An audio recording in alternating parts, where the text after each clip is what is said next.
What is rational choice theory? Rational choice theory says that people use logical calculations to make good decisions and get results that are in line with their own goals. These effects are also linked to people doing what is best for themselves. When rational choice theory is used, it is supposed to lead to results that give people the most benefit and satisfaction, given how few choices they have. Understanding rational choice theory. Rational choice theory is the basis for a lot of economic ideas and ideas that are widely accepted. The ideas of rational agents, self-interest, and the invisible hand are all linked to rational choice theory. Rational decision theory is based on the idea that there are rational people involved. People in an economy who make smart decisions based on their calculations and the information they have are called rational actors. Rationally acting people are what rational choice theory is based on. Rational choice theory says that people, or rational actors, always try to get as much out of a situation as they can and try to lose as little as possible. Economists may use the idea that people are rational as part of larger studies that try to figure out how people act as a whole. The invisible hand and self-interest.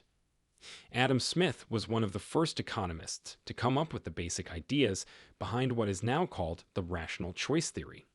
In his 1776 book, An Inquiry into the Nature and Causes of the Wealth of Nations, Smith wrote more about his studies of self-interest and the invisible hand theory. The invisible hand is a term for the forces that affect a free market economy that can't be seen. First and foremost, the invisible hand theory believes that people have their own best interests in mind.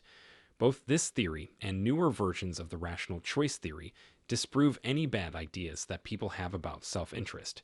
Instead, these ideas show that rational people working in their own self-interest can actually help the economy as a whole. The invisible hand theory says that people will make choices that are good for the whole economy if they are motivated by self-interest and logic. The best interests of society are served when people are free to make and buy what they want. Prices and the flow of trade happen naturally because supply and demand are always being pushed and pulled by different people. Economists who believe in the invisible hand idea try to get the government to get out of the way and let the free market work more. The pros and cons of the rational choice theory. Both the rational choice theory and the invisible hand theory are questioned by many economists. People who disagree have pointed out that people don't always make choices that are rational and maximize their benefits. The study of behavioral economics is a more recent attempt to explain how people and institutions make economic decisions. From a psychological point of view, behavioral economics tries to explain why people sometimes make irrational decisions and why and how their behavior doesn't always match what economic models suggest.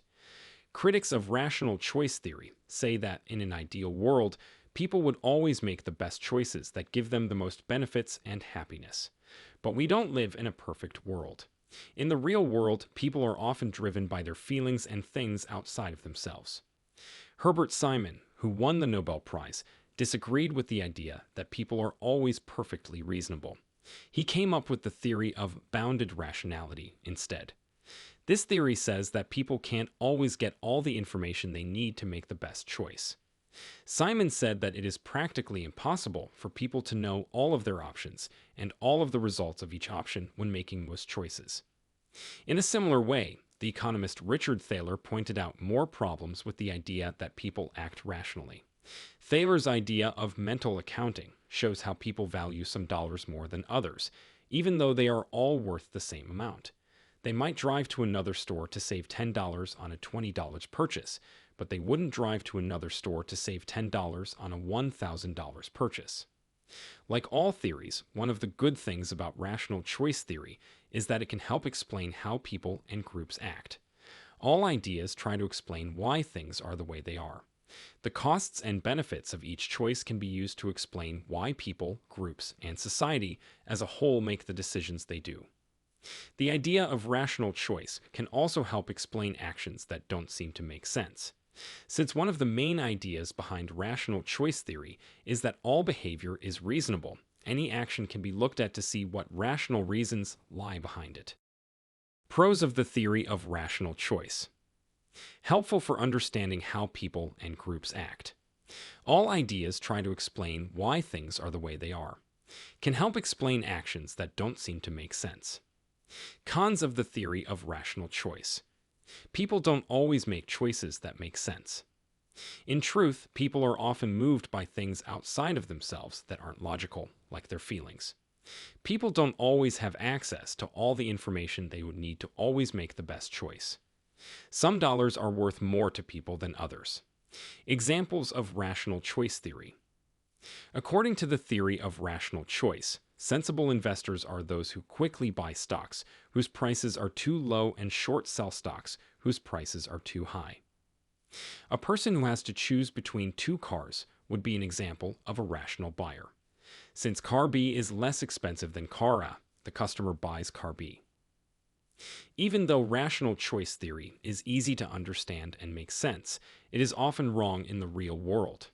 For example, political groups that supported the Brexit vote, which was held on June 23, 2016, used emotional campaigns instead of logical ones to get their message across. The result of the vote, which was kind of shocking and unexpected, was that the United Kingdom chose to leave the European Union. Then the financial markets shocked back, making short-term volatility go through the roof, as measured by the CBOE Volatility Index, VX. What is rational choice theory? The main idea behind rational choice theory is that people don't pick things off the shelf at chance. Instead, they use a method for making decisions that is based on logic and takes into account the costs and benefits of each choice. Who founded rational choice theory? Adam Smith, who in the mid-1770s came up with the idea that free market economies are run by an invisible hand, is often called the father of rational choice theory. Smith's book, An Inquiry into the Nature and Causes of the Wealth of Nations, which came out in 1776, talks about the invisible hand idea. What are the main goals of rational choice theory? The main goal of rational choice theory is to explain, based on costs and benefits, why people and larger groups make the decisions they do. Rational choice theory says that people use their own best interests to make decisions that will help them the most. People think about their choices and pick the one they think will be best for them. What is rational choice theory in international relations? People are the building blocks of states, intergovernmental organizations, non-governmental organizations, and multinational companies. Before we can understand what these things do, we need to know how the people who control them act. Rational choice theory helps to explain how leaders and other important decision makers in organizations and institutions make decisions. The theory of rational choice can also try to guess what these actors will do next. What are the strengths of rational choice theory? One of the best things about rational choice theory is that it can be used in many different ways. It can be used in many different fields of study and fields of knowledge. It also uses reasoning and assumptions that make sense. The theory also encourages people to make good choices about money. By making good economic choices, a person can get more tools that will help them maximize their tastes even more in the future. Most of the ancient economic theories are based on the idea of rational choice, which says that people make decisions that give them the most benefit or utility. Also, people would rather do things that help them than things that don't help them or hurt them. Even though rational choice theory has been criticized by many, it is still widely used in many academic disciplines and fields of study. This is because people are emotional and easily distracted, so their behavior does not always match what economic models suggest.